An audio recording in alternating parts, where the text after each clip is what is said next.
Shalom Bapak Ibu dan Saudara sekalian.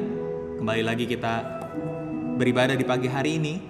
Sebelum kita memulai ibadah kita, saya persilakan kita untuk mengambil saat teduh terlebih dahulu.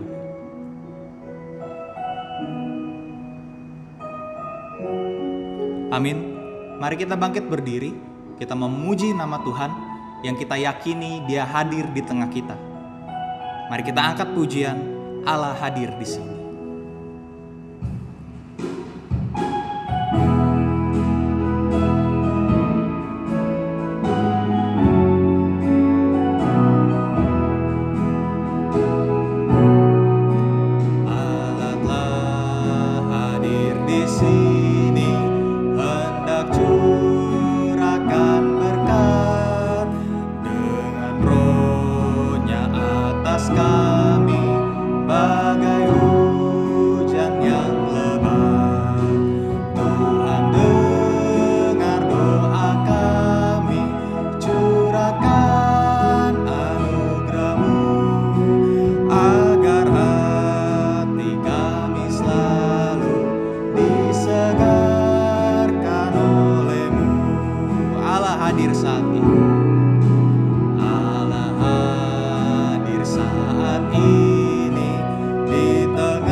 Bapak Ibu dan jemaat sekalian, ibadah ini dimulai dengan sebuah pengakuan bahwa pertolongan kita datangnya di dalam nama Tuhan yang menjadikan langit dan bumi. Kasih karunia dan damai sejahtera dari Allah Bapa kita dan dari Tuhan Yesus Kristus menyertai kita. Mulia bagi Bapa.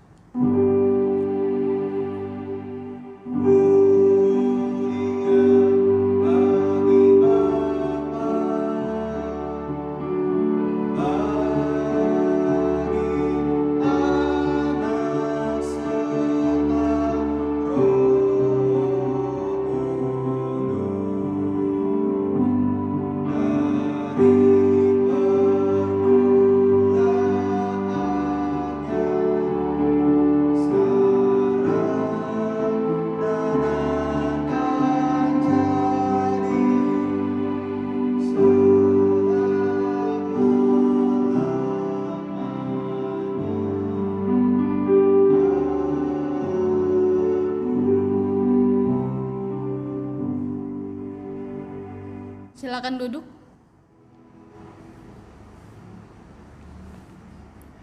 Nas pembimbing kita pada hari ini terambil dari Galatia 5 ayatnya yang ke-13 yang berkata, "Saudara-saudara, memang kamu telah dipanggil untuk merdeka, tetapi janganlah kamu mempergunakan kemerdekaan itu sebagai kesempatan untuk kehidupan dalam dosa, melainkan layanilah seorang akan yang lain oleh kasih." Mari kita sambut nas pembimbing kita dengan menyanyikan pujian kepada Allah dari nafiri rohani, Tuhanku Yesus.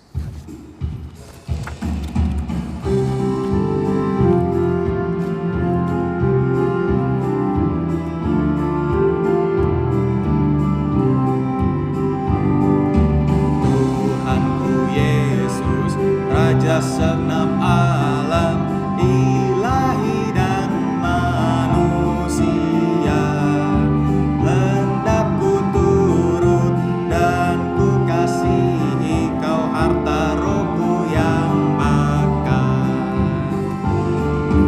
Indahlah bukit, indah sawah ladang, kena embun yang gemerlap.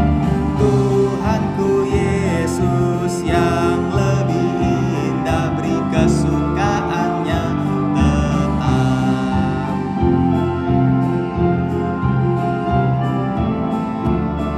Indah terang bulan, indah matahari. Indah terang bulan, indah matahari.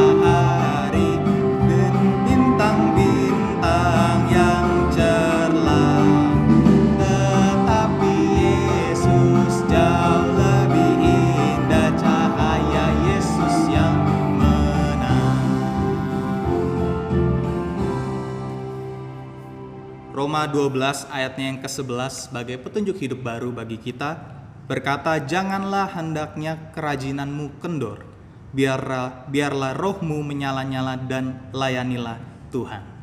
Sebentar kita akan mendengarkan firman Tuhan. Mari kita tenang, teduhkan hati kita mau siapkan hati kita dan pikiran kita dengan menyanyikan sebuah pujian dari Nafiri Rohani, Nyamanlah Jiwaku.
Sekalian, mari kita berdoa sebelum kita membaca dan merenungkan firman Tuhan. Tuhan Yesus yang baik, terima kasih kalau hari ini kami masih boleh datang meskipun di rumah kami masing-masing. Tapi dengan roh kami boleh menyembah Engkau dan bahkan kami boleh merenungkan firman-Mu. Roh Kudus pimpin setiap jemaat-Mu yang mendengarkan firman, supaya sungguh firman boleh mengubahkan kehidupan jemaat-Mu dan bahkan boleh menghibur, menguatkan jemaat-Mu. Dan Roh Kudus yang sama juga menolong hamba-Mu ketika berkata-kata, supaya sesungguhnya perkataannya bukanlah perkataannya sendiri, tapi adalah firman yang Allah ingin sampaikan kepada jemaat Tuhan. Roh Kudus berkuasalah pada waktu dan momen ini, kami siap mendengar suara Tuhan. Hanya dalam nama-Mu Tuhan Yesus kami sudah berdoa. Amin. Jemaat yang dikasihi Tuhan Yesus, firman hari ini terambil dari Matius pasalnya yang ke-9 ayat yang ke-35 hingga pasal yang ke-10 ayat yang ke-8. Saya akan membacakannya untuk kita semua. Bapak Ibu, saudara sekalian boleh mengikutinya di rumah masing-masing. Matius pasal yang ke-9 ayat 35. Demikianlah Yesus berkeliling ke semua kota dan desa. Ia mengajar dalam rumah-rumah ibadat dan memberitakan Injil Kerajaan Surga serta melenyapkan segala penyakit dan kelemahan. Melihat orang banyak itu, tergeraklah hati Yesus oleh belas kasihan kepada mereka, karena mereka lelah dan terlantar seperti domba yang tidak bergembala. Maka katanya kepada para murid, tuaian memang banyak, tetapi pekerja sedikit. Karena itu mintalah kepada Tuhan yang mempunyai tuaian, supaya ia mengirimkan pekerja-pekerja untuk tuaian itu. Yesus memanggil ke-12 muridnya dan memberi kuasa kepada mereka untuk mengusir roh-roh jahat dan untuk melenyapkan segala penyakit dan segala kelemahan. Inilah nama ke-12 rasul itu. Pertama Simon yang disebut Petrus dan Andreas saudaranya, dan Yakobus anak Zebedeus dan Yohanes saudaranya, Filipus dan Bartolomeus, Thomas dan Matius pemungut cukai, Yakobus anak Alfeus, dan Tadeus, Simon orang Zelot, dan Yudas Iskariot yang mengkhianati dia. Ke-12 murid itu diutus oleh Yesus dan ia berpesan kepada mereka, janganlah kamu menyimpang ke jalan bangsa lain atau masuk ke dalam kota orang Samaria, melainkan pergilah kepada domba-domba yang hilang dari umat Israel. Pergilah dan beritakanlah kerajaan surga sudah dekat. Sembuhkanlah orang sakit, bangkitkanlah orang mati, tahirkanlah orang kusta, usirlah setan-setan. Kamu telah memperolehnya dengan cuma-cuma. Karena itu berikanlah pula dengan cuma-cuma.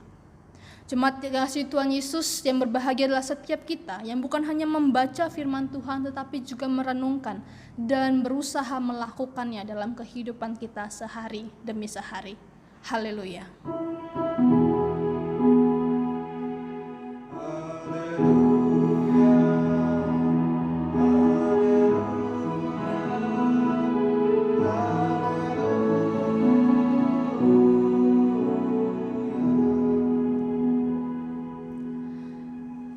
Bapak Ibu Saudara sekalian, suatu kali Pastor Edmund Chan, seorang pendeta di IDMC Singapura, ditanya oleh seorang teman pendetanya, bagaimana Anda membangun 2 gedung gereja kapasitas 1.000 dan 2.000 tempat duduk dengan nilai sekitar 338 juta US dollar, dan itu tanpa utang atau bergantung pada pinjaman bank? Lalu Pastor Chan menjawab dengan wajah yang pura-pura serius. Kamu mau tahu rahasia penggalangan dana? Sederhana. Pertama, kamu minta seluruh jemaat untuk berdiri. Lalu mintalah mereka mengambil dompet atau tas dari orang yang berdiri di sebelah mereka. Setelah diambil, keluarkan seluruh uang yang ada di dompet atau di tas itu. Lalu lambaikan di atas, di udara.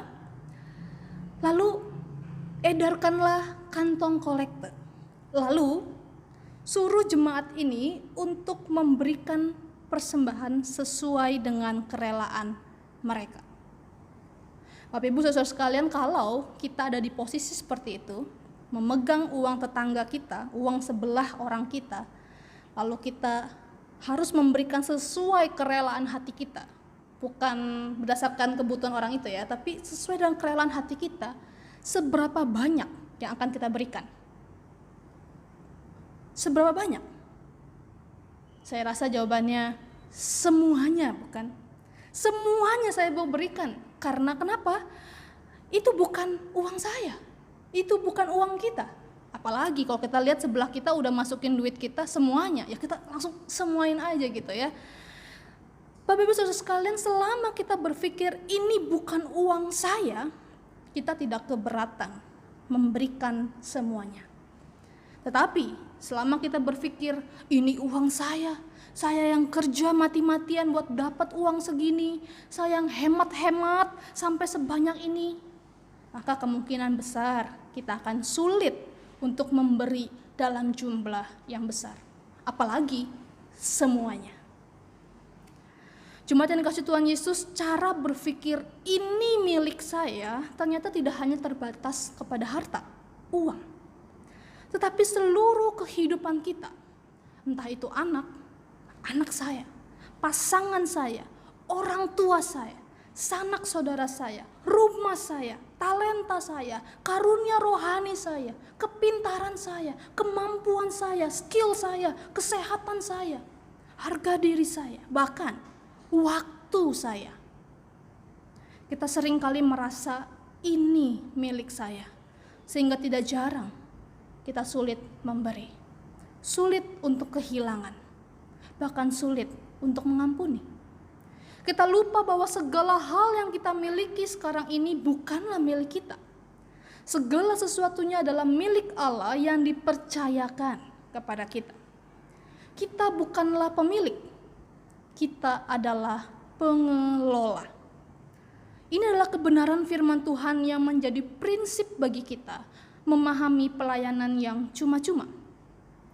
Bapak Ibu Saudara sekalian, ketika kita melihat pasal yang ke-10 ayat yang ke-8, Tuhan Yesus berkata kepada para murid, "Kamu telah memperolehnya dengan cuma-cuma. Karena itu berikanlah pula dengan cuma-cuma." Ini menjadi perintah dari Tuhan Yesus ketika ia mengutus ke-12 murid untuk pergi ke daerah-daerah Israel. Larangan Tuhan Yesus bagi para murid untuk menyeberang ke kota Samaria atau masuk ke bangsa lain itu bukan berarti Injil hanya terbatas kepada orang Israel, bukan. Tetapi ini berbicara soal prioritas pelayanan.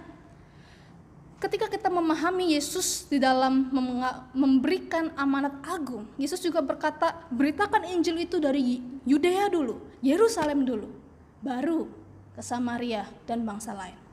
Jadi ini bukan berarti Injil terbatas kepada Israel, tetapi sebagai awal pelayanan, para murid dilatih untuk pergi ke bangsa mereka sendiri, yang lebih mereka kenal dan pahami budayanya. Sebelum Tuhan Yesus mengutus ke-12 murid, ia memberi pesan agar mereka pergi untuk mengabarkan kerajaan surga sudah dekat. Bapak Ibu, ini pesan ini sangat mirip seperti yang diberitakan oleh Yohanes Pembaptis di pasal yang ketiga ayat yang kedua, dan Yesus sendiri di pasal yang keempat ayat yang ke-17. Pesan yang harus disampaikan oleh para murid bukanlah pesan yang dibuat-buat sendiri, pesan yang hanya berdasarkan keuntungan mereka sendiri, bukan.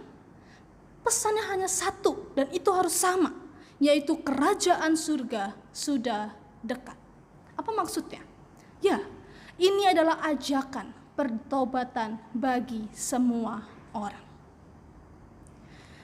Bapak Ibu, dalam masa sekarang ini, masa yang sulit, masa yang mencekam, bukankah seharusnya berita Injil ini, kerajaan Allah sudah dekat, pertobatan, pengampunan dosa, itu seharusnya diberitakan lebih kencang, lebih keras. Ketika kita berbuat baik, melayani sesama, berbagi, satu pesan yang harus disampaikan bukanlah tentang diri kita, bukan tentang kehebatan kita, bukan tentang kemampuan kita memberi, bukan. Satu pesan yang sama, yaitu kerajaan Allah sudah dekat. Yesus akan datang yang kedua kali. Sehingga pengampunan dosa, berkat keselamatan itu harus segera diberitakan, harus segera disampaikan. Sehingga manusia berdosa yang hina ini boleh menerima berkat keselamatan itu. Kembali kepada mengapa Tuhan Yesus menyuruh mereka melayani dengan cuma-cuma adalah karena mereka diperlengkapi juga dengan cuma-cuma. Mari kita perhatikan pasal yang ke-10 ayat yang ke-1. Yesus memberi kuasa kepada mereka untuk mengusir roh-roh jahat dan untuk melenyapkan segala penyakit dan segala kelemahan. Lebih lengkap di ayat yang 8a. Sembuhkanlah orang sakit, bangkitkanlah orang mati, tahirkanlah orang kusta, usirlah setan-setan. Bapak Ibu Saudara, bukan hanya kuasa yang diberikan, tetapi juga keteladanan dari Yesus, bahwa kuasa itu sudah benar-benar teruji. Karena jika kita baca dari pasal yang ke-8 sampai yang ke-9, kita akan melihat ada banyak perbuatan ajaib yang Yesus lakukan kepada orang banyak. Dia menyembuhkan orang yang sakit kusta, menyembuhkan hamba perwira yang ada di Kapernaum, ibu mertua Petrus, orang lumpuh, perempuan yang sakit pendarahan, orang yang buta, orang yang bisu. Yesus juga mengusir roh jahat yang merasuki 2 orang. Ia juga membangkitkan anak kepala rumah ibadat yang sudah meninggal. Sehingga Yesus sendiri sudah membuktikan kuasa itu berkuasa. Dan kini kuasa itu diserahkan, diberikan kepada ke-12 murid. Karena itulah Yesus berpesan kepada para murid, mereka harus melayani, memberikan pelayanan dengan kuasa itu secara cuma-cuma. Karena mereka juga menerimanya secara cuma-cuma. Ini pemikiran yang sangat sederhana, bukan? Mereka tidak boleh menerima bayaran, mereka tidak boleh mengambil kredit, mengambil bagian untuk diri mereka, karena segala hal yang mereka lakukan itu sesungguhnya adalah pemberian dari Yesus. Bapak Ibu Saudara sekalian, ada sebuah kafe di London, Cafe Rendezvous, yang memiliki penerangan yang bagus, sofa-sofa yang nyaman, dan aroma kopi yang semerbak. Yang tidak dimiliki oleh kafe ini adalah daftar harga. Kafe tersebut awalnya merupakan bisnis yang dikelola oleh gereja lokal. Namun kafe itu berubah setelah setahun berjalan. Kita dapat memesan kopi, kue, atau roti isi tanpa membayar sepeser pun, Bapak Ibu. Waduh, kita kalau ke London pasti langsung cari kafe Rendezvous ini ya. Gratis semuanya. Kotak donasi pun tidak tersedia. Semua yang disajikan itu diberikan secara cuma-cuma. Manajer kafe itu berkata, kami hanya berusaha memperlakukan siapa saja seperti Yesus telah memperlakukan kami. Allah terus memberi, baik kami berterima kasih atau tidak. Dia begitu bermurah hati kepada kita, jauh melampaui apapun yang dapat kita bayangkan. Bapak Ibu saudara sekalian yang dikasihi oleh Tuhan Yesus, kesadaran bahwa hidup ini adalah pemberian Tuhan yang cuma-cuma memampukan kita untuk memberi seperti Tuhan Yesus. Sayangnya kita kerap kali lupa bahwa kita hidup karena kasih Kristus yang telah membebaskan kita dari kuasa hukum dosa dan maut. Begitu kita lupa akan kasih Kristus, kita akan menjadi orang-orang yang tidak tahu berterima kasih. Tak pelak ketika kita melayani, kita hanya melihatnya sebagai beban, kewajiban, atau mungkin hanya pemain cadangan. Jika yang pro, yang jago lagi berhalangan, ya gantian saya. Ketika kita melayani, Bapak Ibu, kita harus memiliki pemikiran bahwa ketika kita melayani dengan cuma-cuma, karena Yesus sendiri juga telah memperlengkapi kita dengan cuma-cuma.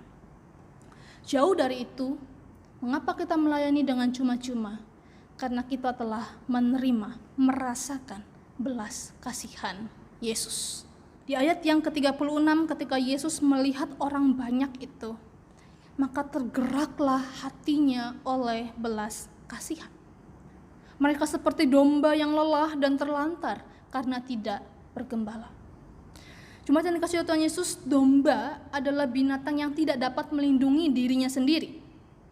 Tanpa gembala, maka dia akan sangat rentan untuk diserang. Bahkan tanpa predator pun mereka tetap di dalam masalah jika tidak ada gembala. Karena domba-domba ini bukan pencari makanan yang baik. Mereka butuh gembala untuk membawa mereka ke padang rumput yang hijau dan air yang tenang. Karena itu inilah teguran yang keras bagi para pemimpin Israel waktu itu, yaitu orang Farisi, ahli Taurat, dan orang-orang Saduki yang seharusnya menjadi gembala yang baik, tetapi tidak menyediakan perlindungan, mencukupi kebutuhan yang layak bagi umat pada waktu itu. Kekurangan gembala yang baik itulah yang membuat Tuhan Yesus berkata, tuaian memang banyak, tetapi pekerja sedikit. Penggambaran ini juga mirip dengan domba yang tak bergembala. Tanpa pekerja, maka tuaian itu akan membusuk di ladang.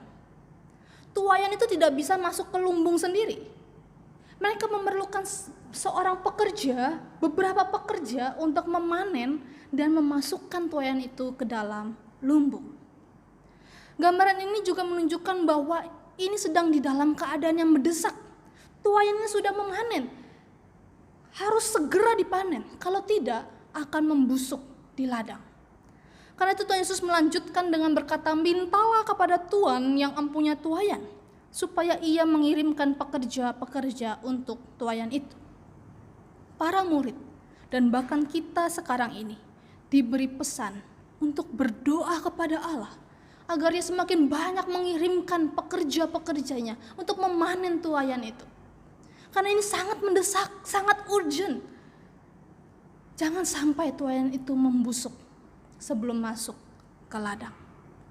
Dan secara klimaks, Tuhan Yesus mengutus ke-12 murid untuk memanen ladang itu.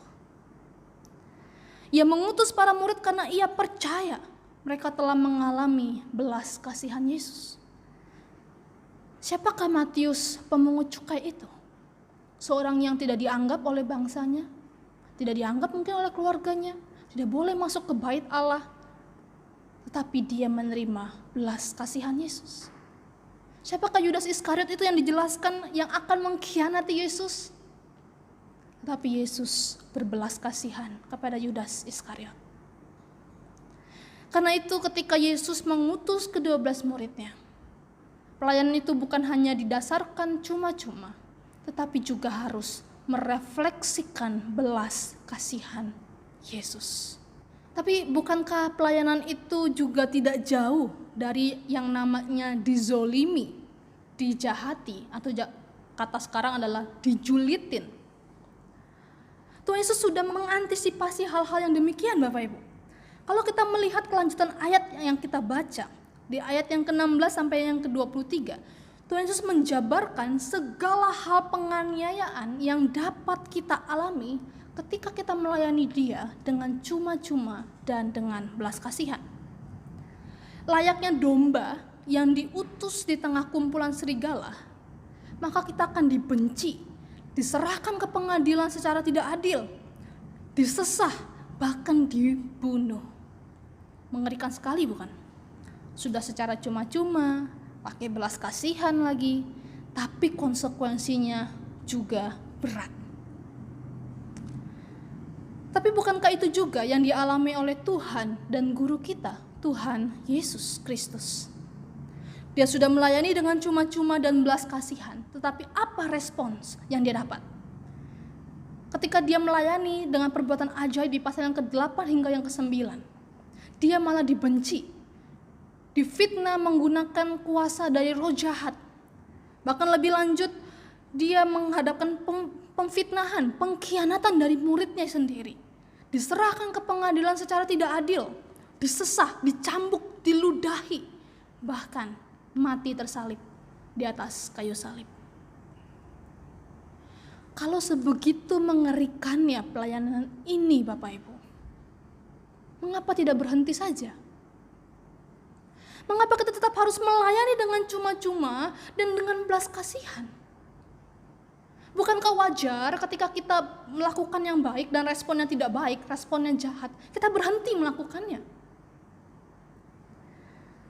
Tuhan Yesus sadar bahwa segala hal yang dilakukannya itu bukan untuk mendapatkan respons dari penerimanya.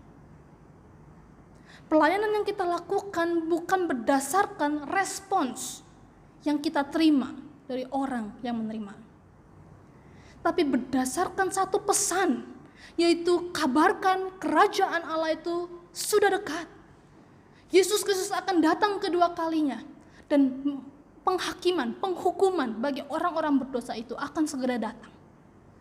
Karena itu ketika kita melihat pesan itu, melihat berita Injil itu, maka kita tidak akan dikecewakan oleh respons penerimanya.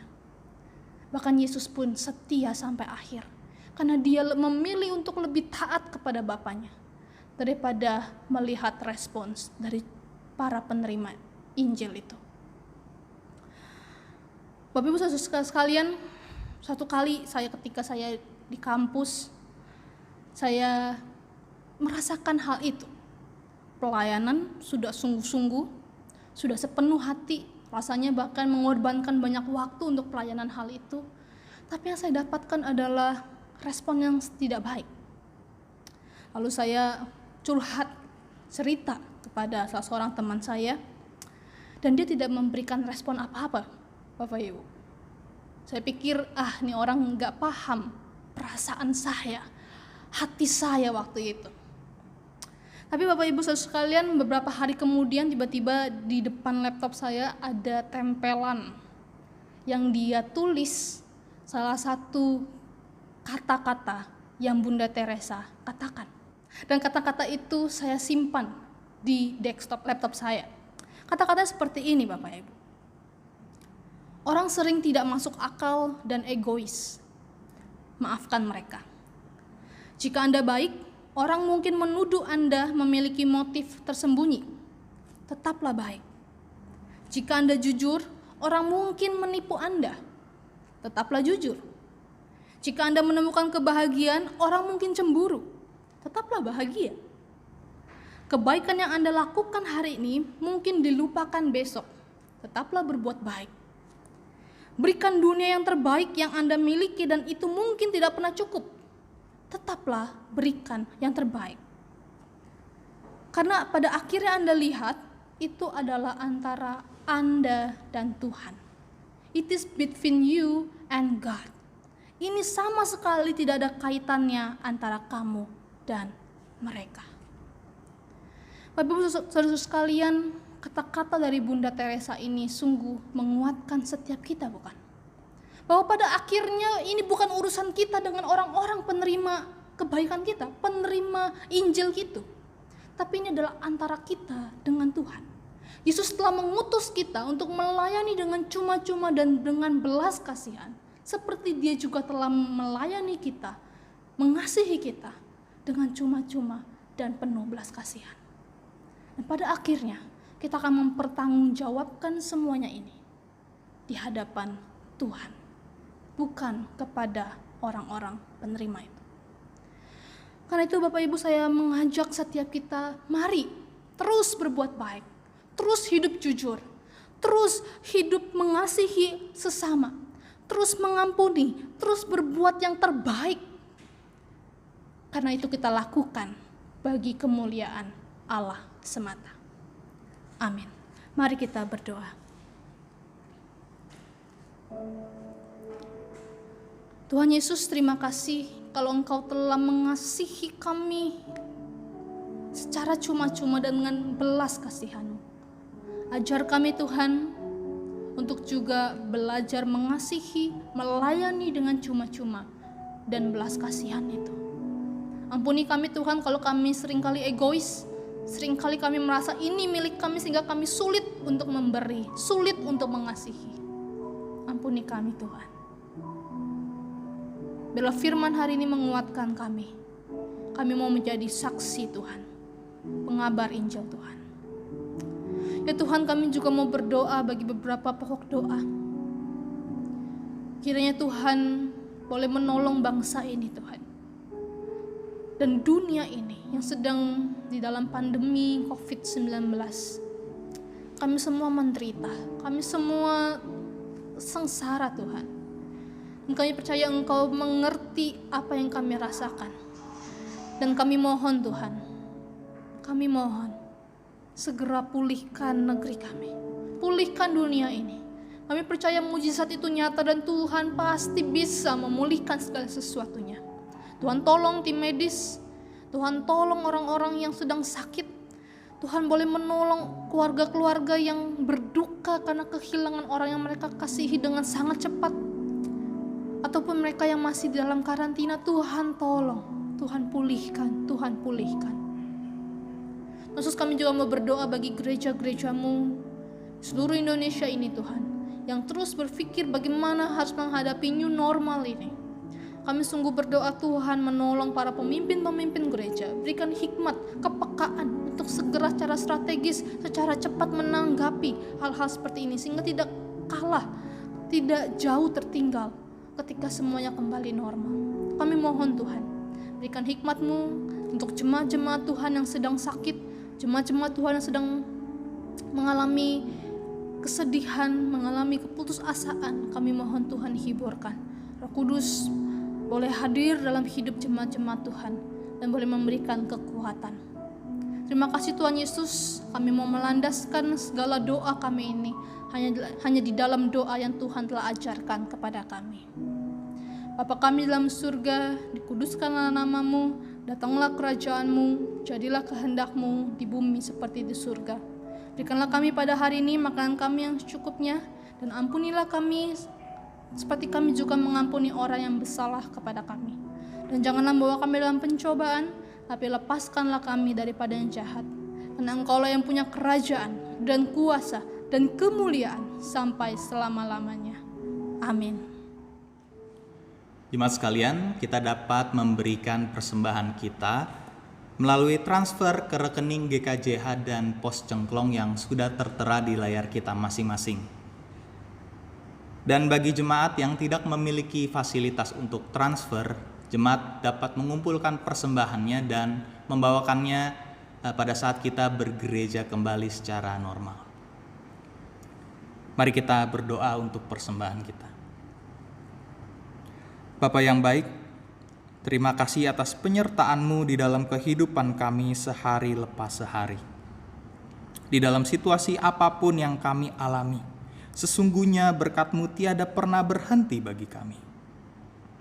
Bapa, berkati dan layakkanlah persembahan kami ini.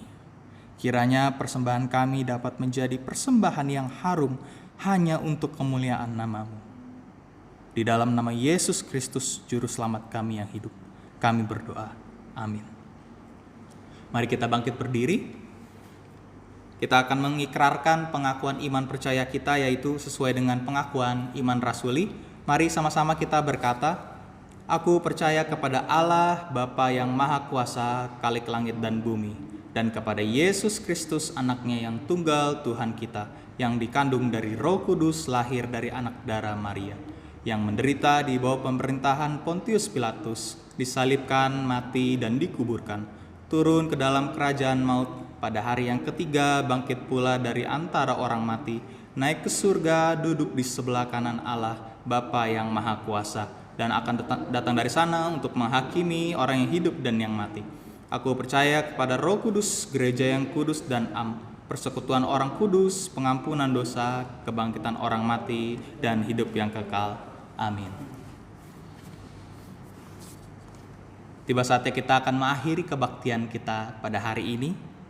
Mari kita angkat sebuah pujian pengutusan dari Nafiri Rohani, Melayani Tuhanku.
Tuhan Yesus, kembalilah ke aktivitas kita dan menjadi saksi dan melayani Dia dengan cuma-cuma dan dengan belas kasihan.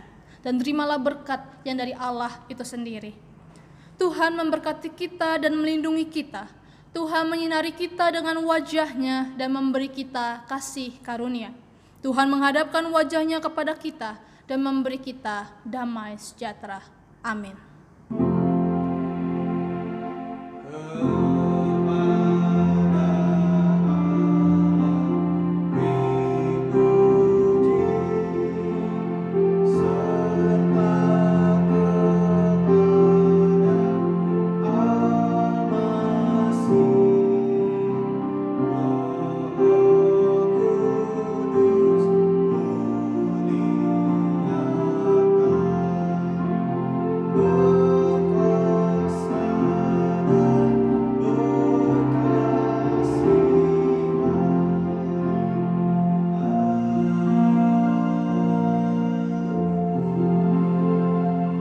Selamat hari Minggu, Tuhan Yesus memberkati.